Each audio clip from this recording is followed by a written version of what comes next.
Papo Mineiro hoje, nós estamos numa prosa de empreendedorismo, com o advogado tributarista Vinícius Leôncio, proprietário da Fazenda Paciência. Quando completou 31 anos, iniciou a tarefa de consolidar a legislação Tributo Brasil em um só livro. 20 anos depois, o livro foi concluído e entrou para o Guinness Livro dos Recordes. Vamos conhecer um pouco mais do Dr. Vinícius Leôncio. Seja bem-vindo. Obrigado pelo convite, obrigado pela oportunidade e estou à sua disposição.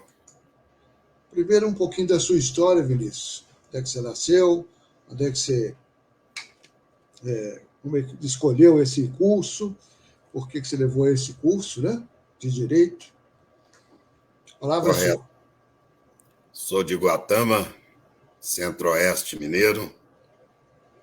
Guatama em Tupi-Guarani significa terra das águas curvas, porque o Rio São Francisco faz um desenho maravilhoso de um 8 à sua esquerda, à direita do rio descendo. E meu pai foi pescador de profissão há mais de 60 anos, portanto sou barranqueiro do Rio São Francisco. Com muito orgulho, morei num dos lugares mais bonitos do mundo. Eu tinha uma piscina natural maravilhosa, que era o Rio São Francisco. Num rancho privilegiado, num rancho de sapé, na esquina do rio. Então, eu fui muito privilegiado pela minha infância, muito pobre, com muita dificuldade, filho de pescador, de barranqueiro, mas era um luxo. Hoje eu vejo que aquilo, na verdade, era um luxo. Eu sempre brinco que eu fui filho de um pai muito visionário, muito futurista. Porque, primeiro, na década de 60, meu pai já fez casa anti-terremoto. Nós moramos numa casa anti-terremoto desde muito cedo, porque era 4 pau fincado com a lona em cima. Então, terremoto nenhum derruba isso. E fomos criados, basicamente, a caviar. Porque meu pai pegava os peixes grandes e o que tinha ovos, como ninguém comia o ovo do peixe, ele retirava as ovas dos peixes e era nosso almoço e jantar todo dia. Então, eu fui criado a caviar sem saber o que era caviar. Isso dá samba.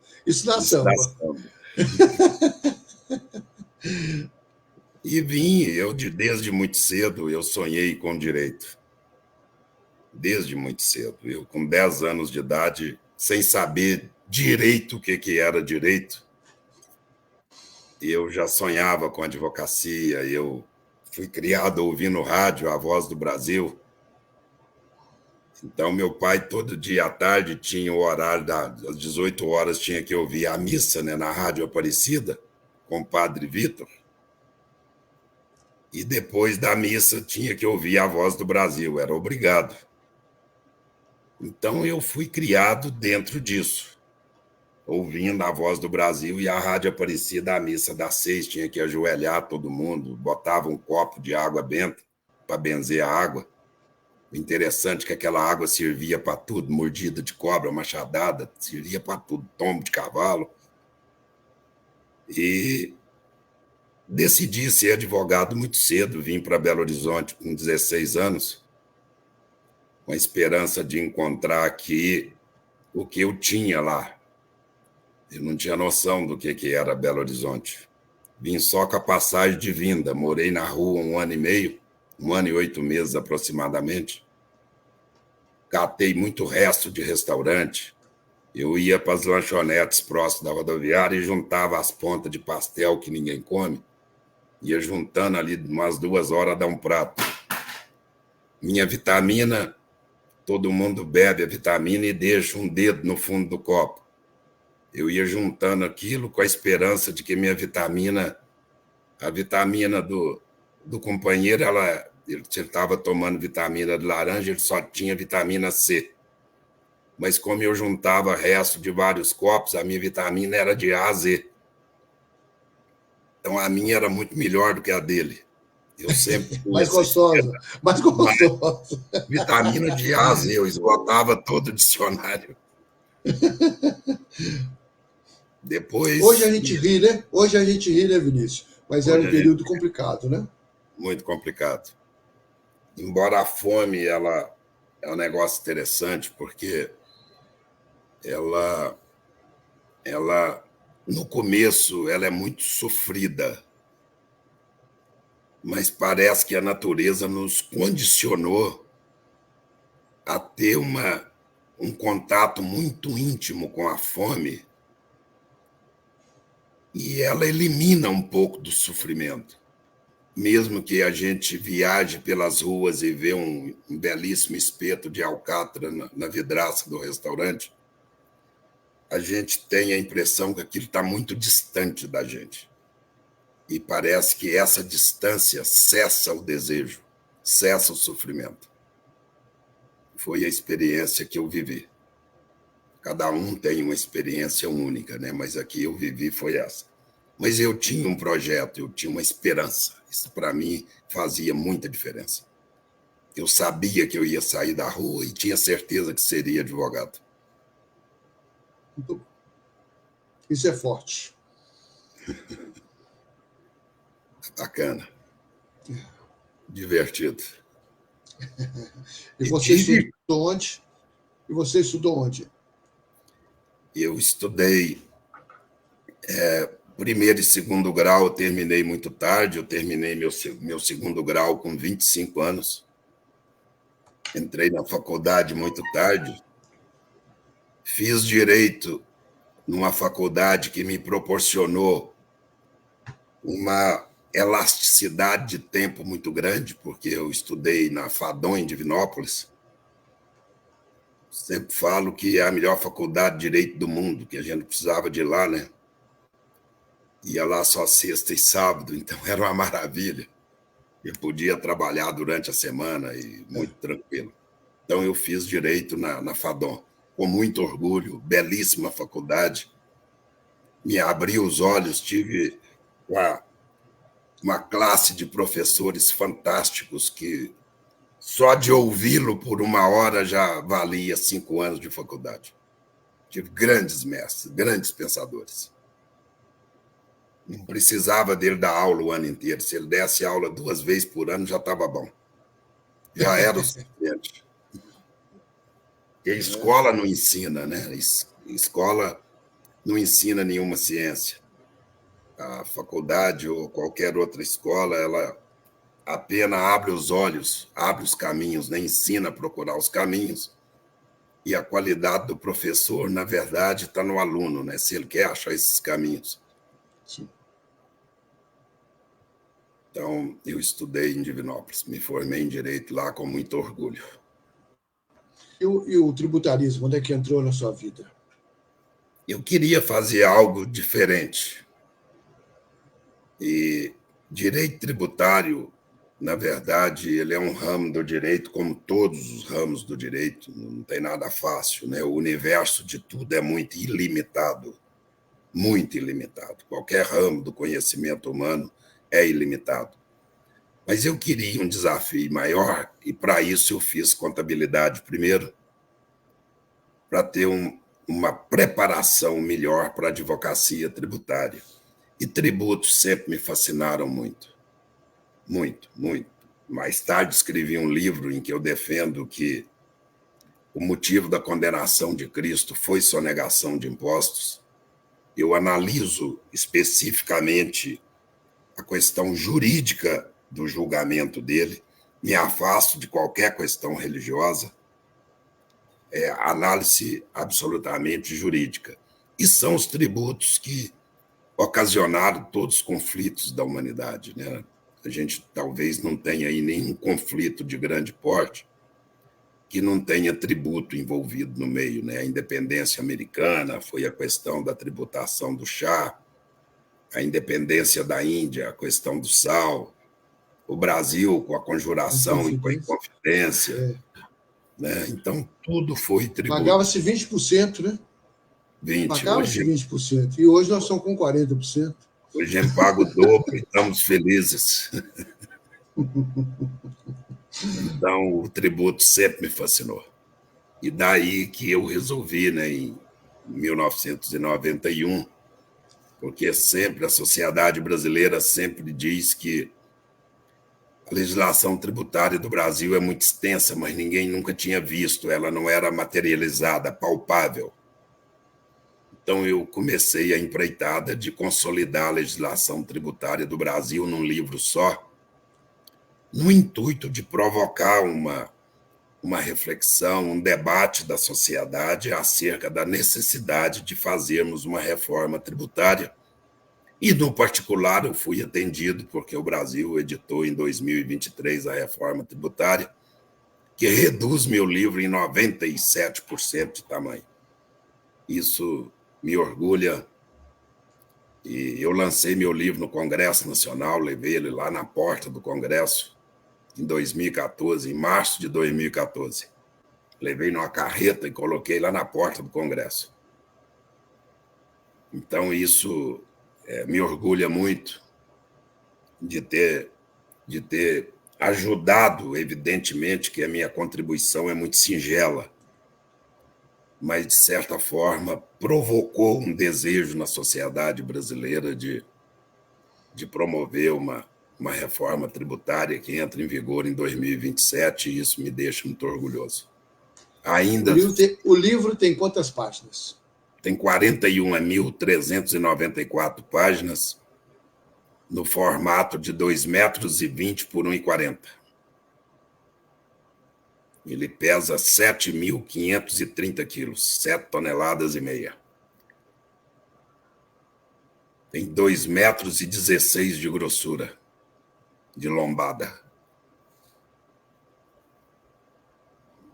Tem que ser carregado como é que fala? Em caminhão mesmo. Não, o manuseio dele, a logística dele é com caminhão guincho, né? Tem uma gaiola de ferro que a gente encaixota ele, o guincho pega, põe em cima da carreta, é a maneira de transportá-lo. Que maior do que um homem, né? 2 metros de grossura. É bem maior. Principalmente do que eu, né? Porque eu sou pequeno, então... Não, mas a média é 1,75 m, né? A média, né? É 25 centímetros a mais do que a média. Engraçado, meu pai tinha 2 metros. Mas eu sou filho de uma micromãe.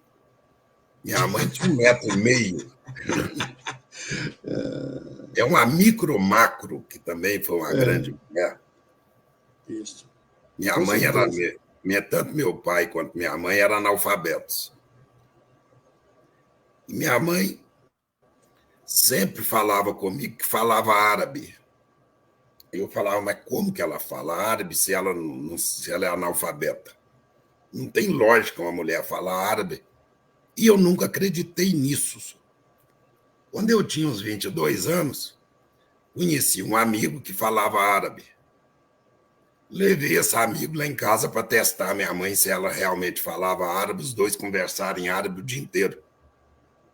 Aí é que eu fui descobrir, quando ela tinha 10 anos de idade, ela foi trabalhar de empregada doméstica na casa de um árabe, que não falava português. Aí ela aprendeu a falar árabe, ela não escrevia, mas falava. Seus pais não eram analfabetos, seus pais tinham o conhecimento da vida. Isso é verdade. Que é muito mais importante, né? É a maior universidade, né? É a maior universidade. E aí, como é que foi a repercussão do livro? A repercussão foi boa, né? A mídia brasileira acatou bem a ideia, o Congresso recebeu de bons olhos, né? Tanto a Câmara quanto o Senado me receberam muito bem. E ali parece que começou realmente o desejo de implementar essa reforma tributária em 2014. foi criada uma frente parlamentar de desburocratização tributária e, dali para frente, a ideia começou a ganhar corpo. Isso me alegra muito. Eu sei que a minha contribuição foi muito singela, mas talvez tenha acendido aí, né, o desejo e o propósito de fazermos essa reforma tributária. Você teve duas conquistas e dois legados, né? Primeiro, você cumprir aquilo que era seu desejo, né? Exatamente. E segundo, dar início a uma reforma. Perfeito. Né? Isso. É assim que eu entendo. Então, merece todo o mérito e todo o parabéns por ter conseguido isso, porque é uma coisa muito importante para a democracia brasileira. O Brasil merece isso, porque é um grande país. Né? Se juntar os países todos do mundo, não tem o que nós temos. Eu acho que nós podemos juntar aí os outros 200 países, mais ou menos, no mundo, e que não tem o que o brasileiro tem, né? Esse calor humano, os recursos naturais que nós temos, a nossa formação cultural. Convivemos bem com todos. O brasileiro, ele é muito interessante, porque nós convivemos bem com a esquerda, com a direita, com o centro, com todas as religiões, com a falta de religião, com o ateísmo. Né? Nós convivemos bem com todos os segmentos sociais, com todos os pensamentos. É evidente que tem muita coisa para ser consertada, para nos readequarmos, mas eu acho que, se juntar os outros 200 países, eu acho que não dá um Brasil de jeito nenhum, numa forma mais profunda de análise. Sem nenhum nacionalismo exacerbado, não é essa a minha proposta. Mas eu acho que nós somos muito bons em sermos brasileiros. Sim. Com Apesar tudo que ainda temos para consertar. Apesar que é um país que fonte de alimentação ainda tem fome, né? Ainda vemos aí problemas de racismo num país que é tudo misturado. Muito. Nós somos todos misturados, né? E também a questão também do feminicídio, né? Feminicídio. Eu entendo isso. Tá? Aprendemos erroneamente a chamar o brasileiro de índio, né? O brasileiro primitivo, nativo, original. Né? É evidente que, né, esse problema da discriminação feminina, né? Tiramos as mulheres. Eu terminei agora um estudo da Inconfidência Mineira só sobre a perspectiva feminina. Como deixamos as mulheres fora da história da Inconfidência? E foi assim, né? Em toda a longa história da Bíblia, né? As grandes mulheres ficaram fora. Quando são retratadas, são praticamente em pé de página, em nota de rodapé. E com toda, como é que eu vou te expor isso? Com toda a esquisitice da Simone de Beauvoir, mas ela tem uma frase muito interessante. Cortamos as asas das mulheres e a culpamos por não saber voar. Né? E é o desafio que nós temos pela frente agora de restaurar essas asas. Muito bem. Excelente essa frase, né? Mas agora, mudando um pouco o assunto... Mesmo vindo dela. Vamos mudar um pouquinho o assunto. E a Fazenda Paciência? Por que esse nome? A Fazenda Paciência, os índios que habitaram aquela região de Conselheiro Lafayette, lá por volta de 1650, eram os índios carijós. Esses índios, eles diferenciavam de todas as tribos brasileiras. Eram índios muito pacíficos. Carijó do Tupi-Guarani significa arrancado do branco. Eles eram índios de olhos azuis, mãos pequenas, pele branca. Eram índios muito diferenciados que hoje me parece que a versão mais aceitável da origem deles é que eles adentraram o Brasil por Santa Catarina, vindos da Argentina, e por consequência espanhóis. E de Santa Catarina eles vieram para o interior de Minas.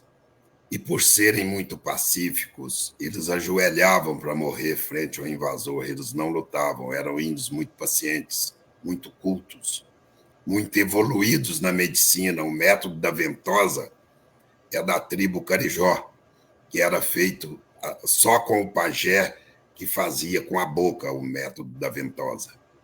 Então, por serem muito pacientes, a versão que nós chegamos da origem da Fazenda Paciência, que é de 1742, é que tenha sido colocado o nome em homenagem à tribo, ao comportamento, à conduta, à índole da tribo Carijó.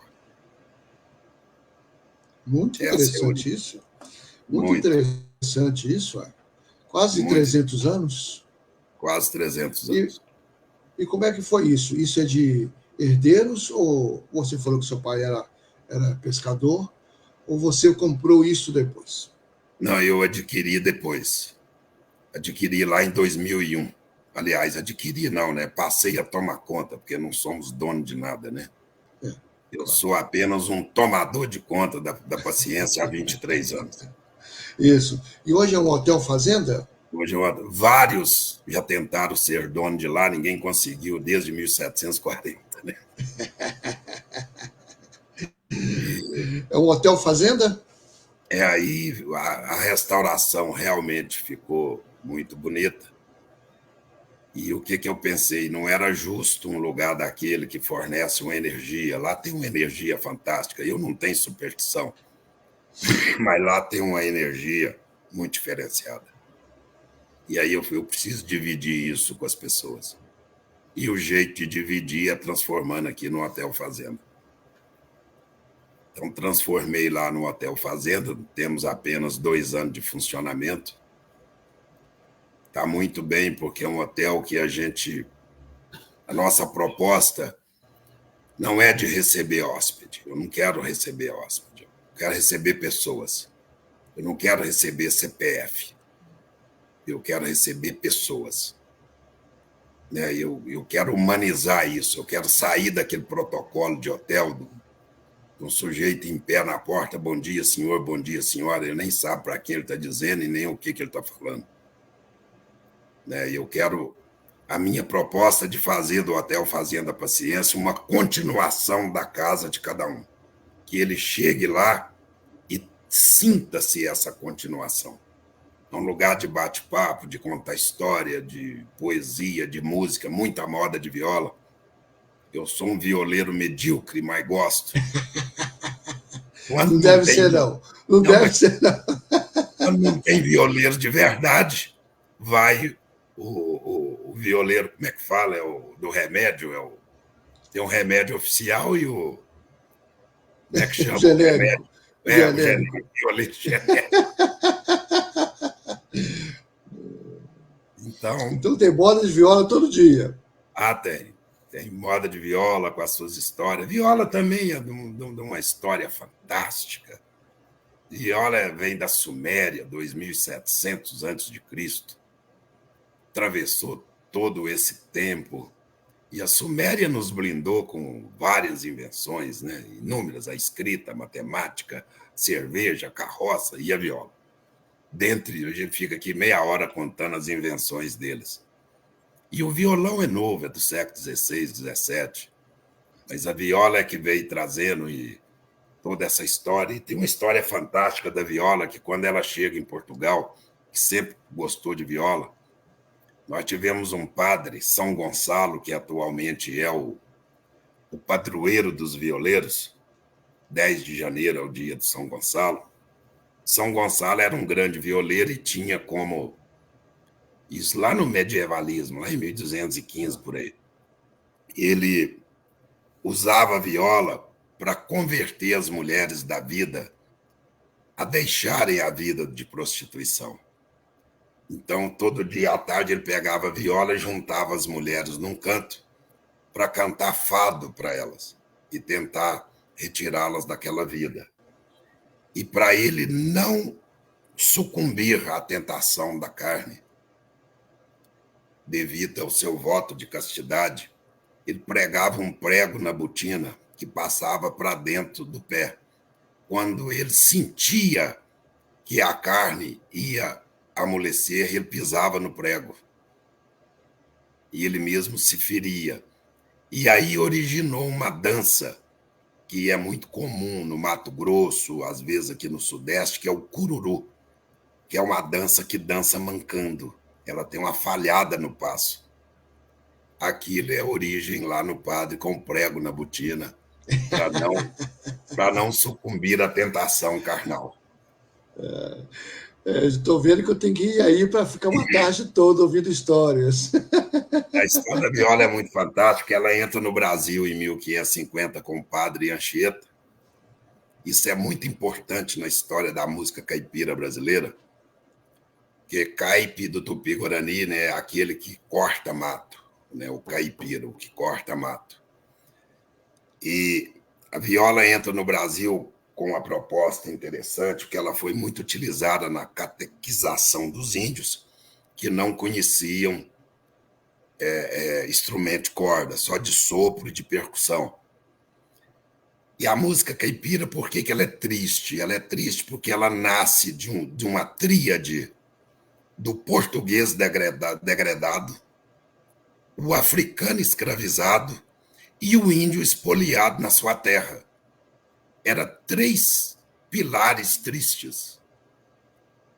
Então, daí, essa música caipira melancólica, triste, né, que nós ouvimos, temos saudade, mas não sabemos de que temos saudade. Essa é a essência da música caipira. Nós ouvimos uma bela canção caipira, a gente fica com saudade, mas a gente nem sabe de quê. E esse que é o grande mistério da música caipira, fantástico. Que coisa boa. Você escreveu outros livros, Felício? Escrevi livros específicos dentro da área tributária.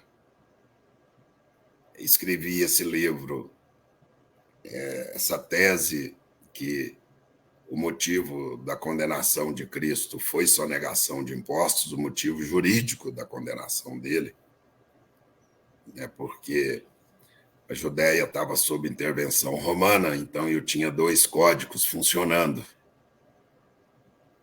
E, na verdade, Pilatos tenta livrar Cristo 3 vezes do julgamento, né?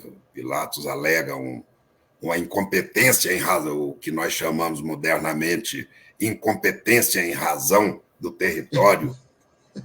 Mas de onde que ele é? Da Galileia, então ele tem que ser julgado pelo Herodes lá na Galileia, isso não é problema meu. Qual o crime que cometeu? Ele falou que é Deus, que é rei. Não, mas isso não é problema meu, isso é problema de vocês.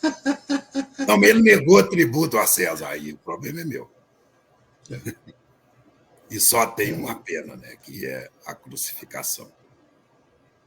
É uma análise bem profunda que eu fiz, tanto usando argumentos bíblicos e extra-bíblicos. Muito bom. E das mulheres também você escreveu? Não, ainda não. Eu tô fazendo um estudo, já tem uns 10 anos, de todas as grandes mulheres que ficaram à margem da história. Né? A independência do Brasil mesmo. Na verdade, o Pedro I, ele recebeu uma carta em São Paulo da Leopoldina, né? Dizendo a ele, Pedro, a hora é agora, se você não fizer aí, eu vou fazer aqui. E ela que estava no comando no Rio de Janeiro, né? E eu ia apavorado lá e falou, agora eu estou lascado, né? Porque se eu não faço aqui, eu estou a 500 quilômetros de distância. Ou eu faço ou ela vai fazer lá. Vai fazer. Né? Ia fazer mesmo. Ia fazer mesmo.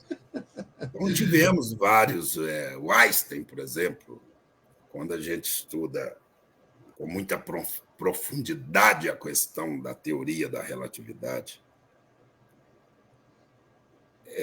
deixa entender que foi a Mileva, né, a mulher dele, que desenvolveu aquela teoria.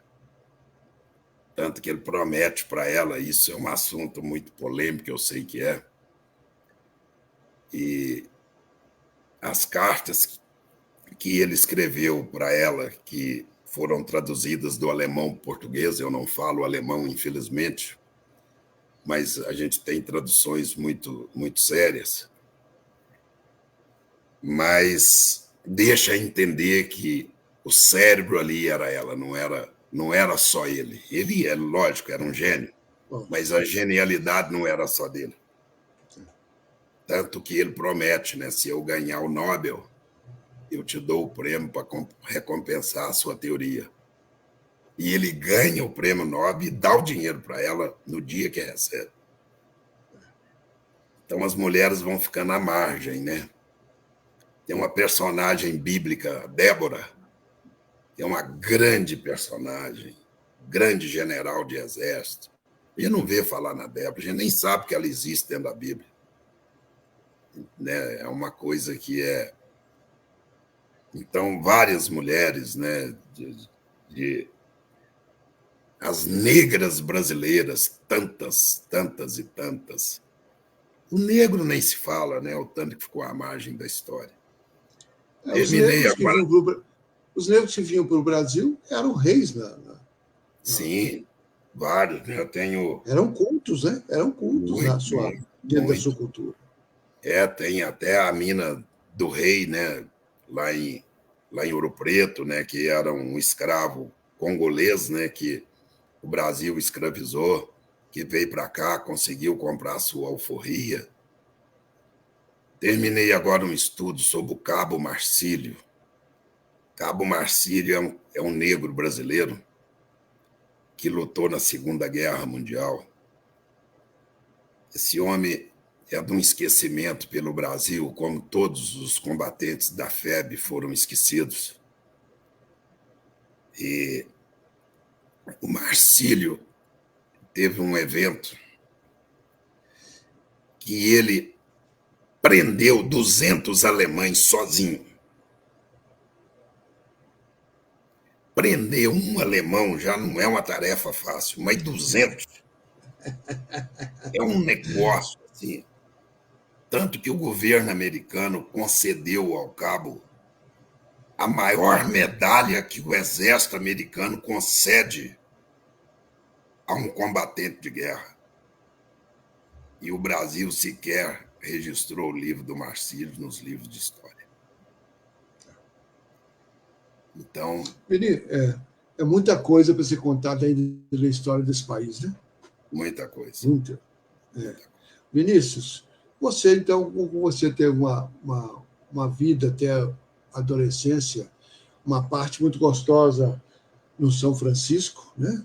As margens do São Francisco, depois um período mais triste, de fome, de dificuldades. Você faz trabalho em alguma instituição voluntária? Você faz algum trabalho voluntário? Eu procuro, Hernani, fazer... Eu trabalho muito pouco com entidades. E eu procuro fazer uma abordagem direta. O que eu tento fazer é pegar pessoas e fazer uma abordagem direta, uma ajuda direta. Ótimo. Eu prefiro assim. Isso é uma atitude muito interessante. Então, eu prefiro tentar fazer uma ajuda, ainda que frágil e singela, mas nos últimos 40 anos foi o que eu fiz. Você já tem muitos legados, né? Muitos legados. Eu acho que isso é importante. Uma pessoa pesquisadora, inquieta, né? Porque eu sei bem disso. Eu também gosto de pesquisar bastante. A gente pesquisa porque a gente é inquieto, a gente quer entender melhor e compreender melhor, para viver melhor. Sim, né? Para viver melhor. A gente tem que ser o ativo do Nietzsche, né? Tem que ser. Tem que ser o ativo. Tem que ser o ativo. Olha, a prosa está muito boa, mas vai longe e eu quero ir aí conhecer a fazenda. Já está convidado. Eu quero conhecer com você aí, para a gente conversar mais sobre diversos assuntos. Mas queria que você deixasse uma mensagem como final da nossa entrevista. Bom, Hernani, de mensagem, eu acho que o que eu deixaria aqui é que tudo é possível quando nós temos um foco num porto. O porto pode estar distante, pode estar difícil, a jornada até ele é muito penosa. Temos ataques de tubarão, de pirata, ventania, maremoto, vendaval, temos tudo. Mas se pararmos nessa trajetória para observar picuinhas, como diz o Mário de Andrade, eu não tenho mais tempo para coisas inúteis, para observar coisas inúteis, picuinhas. Se a gente parar para observar os obstáculos que tem em volta dessa trajetória, a gente não consegue alcançar o porto. Então, eu acho que o foco no porto é muito importante, é onde eu quero chegar, porque não já existe. Tudo é não. Depois do não só pode vir o sim. Muito bem. Muito obrigado. Obrigado pela oportunidade. Muito obrigado. Foi muito bom esse começo de papo, porque não vai parar por aqui. E o convite para a paciência está no ar. É claro. E a gente vai conversar sobre isso. Eu vou lá. Eu quero conhecer primeiro. Gostei muito da história dos carijós. E segundo, estou gostando muito das suas pesquisas. Tá certo. Muito bem. Um grande abraço para você. Outro mestre, muito obrigado. Então, tivemos aí alguma parte de histórias, inquietações da vida. Isso é excelente, de homem hoje que tem um livro lá no Guinness e que também provocou, né, vamos dizer assim, essa reforma tributária brasileira tão necessária para o nosso país. Até o próximo Papo Mineiro. Forte abraço.